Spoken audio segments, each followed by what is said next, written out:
Je suis Mamoudou Sissoko, le représentant du CSDM, Conseil supérieur de la diaspora malienne, créé par la diaspora pour servir la diaspora. Permettez-moi de commencer mon intervention par une requête qui est de demander au gouvernement d'avoir une politique actionnaire et non une politique réactionnaire. Je vais entrer dans le vif du sujet.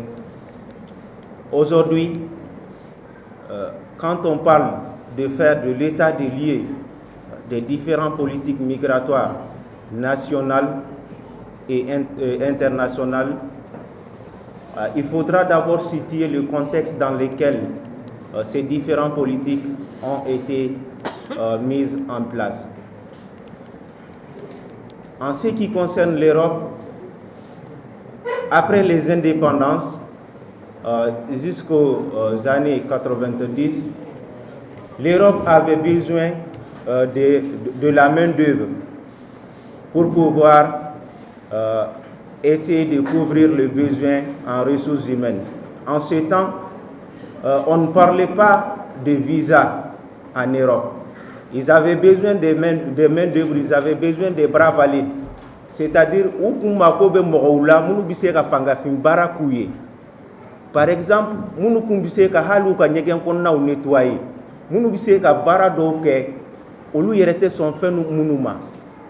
bon, à ce niveau-là, il y a eu un peu d'évolution.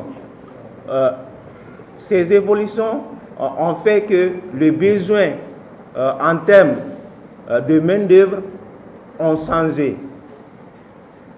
Et maintenant, l'économie européenne aujourd'hui a besoin des intellectuels. Et là, on peut parler de migration sélective. Parce qu'aujourd'hui, je vous donne un exemple. L'équipe de France, aujourd'hui, l'équipe de France qui a remporté la Coupe du Monde, on peut dire 80%, voire 90% sont des Africains. Mais pourtant, ils ne savent pas de l'Europe. Pourquoi ils ne savent pas ceci? Parce qu'ils ont besoin de ces hommes-là. Il y a aujourd'hui des docteurs, il y a aujourd'hui des spécialistes, des experts dans différents domaines qui sont d'origine africaine. On ne fait rien contre eux. Mais ceux qui sortent aujourd'hui, qui essaient d'emprunter la voie de la Méditerranée, on les traite de toutes sortes de choses. Donc c'est là que je demande au gouvernement d'avoir une politique actionnaire et non une politique réactionnaire.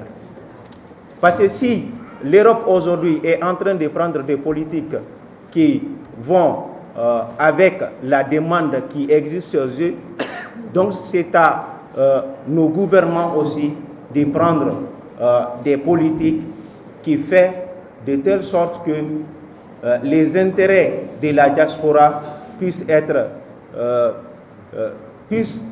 pour qu'on puisse protéger les intérêts de la diaspora. Pour qui c'est l'apport de la diaspora malienne dans l'économie malienne? D'aucuns parlent de 14%, d'autres parlent de 15,5% au PIB national. Quand on prend la raison des cas aujourd'hui, les hôpitaux qui sont construits, en grande partie, c'est construit par la diaspora. Les écoles qui sont construites, c'est la diaspora. Les routes, la diaspora.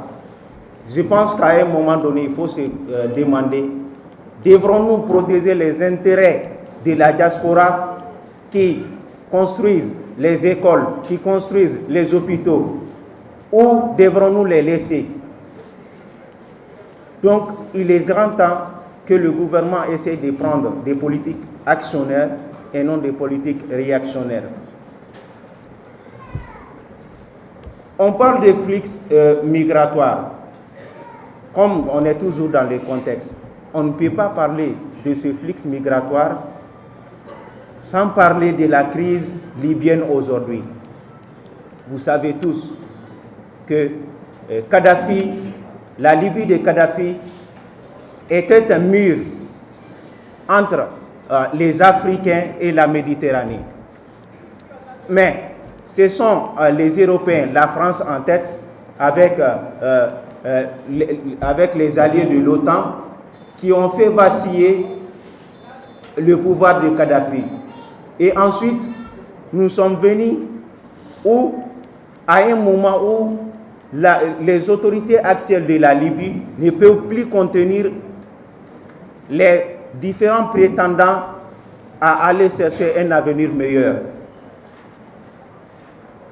Et c'est là que nous avons assisté à des milliers, voire des millions de morts dans la Méditerranée. Donc, il serait judicieux que nos différents gouvernements essayent d'avoir des politiques actionnaires en demandant aux Occidentaux d'abord de faire le service après-vente en Libye. Parce qu'ils ont créé le chaos en Libye et aujourd'hui, le résultat est là. Parce qu'on parle de migration. Mais quand on essaye d'évoluer un peu dans cette crise libyenne, on verra aussi que ça a d'autres causes, comme la situation sécuritaire au Mali aujourd'hui.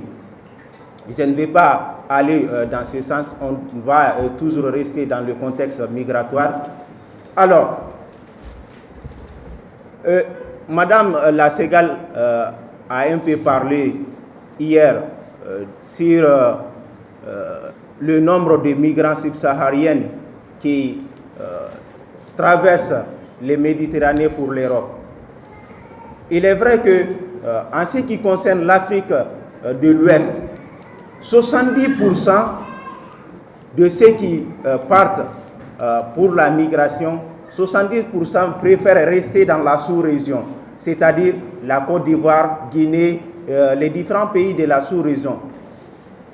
70% restent en Afrique. Nyayata keme sirala bi wolonvla olu bebeto farafinade olu te korojitike.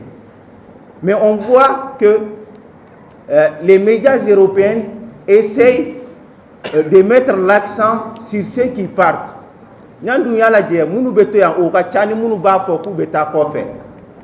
Donc c'est là que j'interpelle aussi les médias à essayer de faire une preuve d'indulgence, à essayer de faire de recherche et donner la bonne information pour que ce problème dont nous faisons face aujourd'hui, on puisse trouver des leviers pour pouvoir avancer dans ce sens. La forte concentration des Maliens aujourd'hui, c'est presque en Côte d'Ivoire. Il y a plus ou presque 3 millions de Maliens qui se trouvent aujourd'hui en Côte d'Ivoire. Mais les médias ne nous parlent pas de cela. Les médias nous parlent, les Maliens, ils essaient de traverser la Méditerranée. Donc, il faudra à un moment donné qu'on essaye de voir de façon claire, de façon subjective, les choses telles qu'elles sont, pour essayer d'apporter les solutions qui sont idoines. Aujourd'hui, je félicite le gouvernement pour la PONAM, la politique nationale migratoire. Le Mali est le deuxième pays à avoir adopté une telle politique. Maintenant, la question est de savoir quel a été le résultat de cette politique. J'ai posé la même question et que Madame La Segal m'a répondu hier. Maintenant, il est temps de revoir ce qui a marché, ce qui n'a pas marché. Parce que les autres pays de la sous-région sont venus s'inspirer de cette politique, tellement que la politique que le Mali a adoptée était une très bonne politique. Donc, il faudra essayer de matérialiser cela en action. Il ne faut pas juste prendre une politique et la laisser ainsi. On a besoin de résultats aujourd'hui. Et ces résultats, ça ne peut pas venir sans que nous-mêmes, nous ne fournissons pas d'efforts. Et c'est cet effort que nous, la société civile, qu'on demande, et le gouvernement, et nous-mêmes, la société civile. Parce que le gouvernement elle est aussi à l'image de la société civile. Si la société civile est passive, alors le gouvernement fera ce qu'il veut.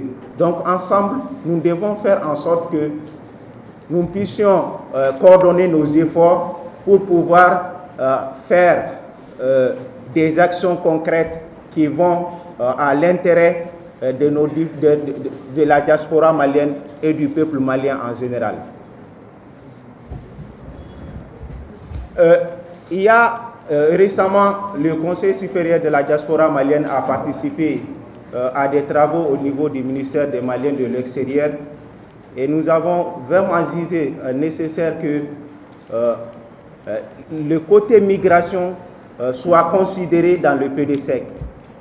Parce que le programme qui a été élaboré auparavant, on n'a pas pris en compte le contexte migratoire.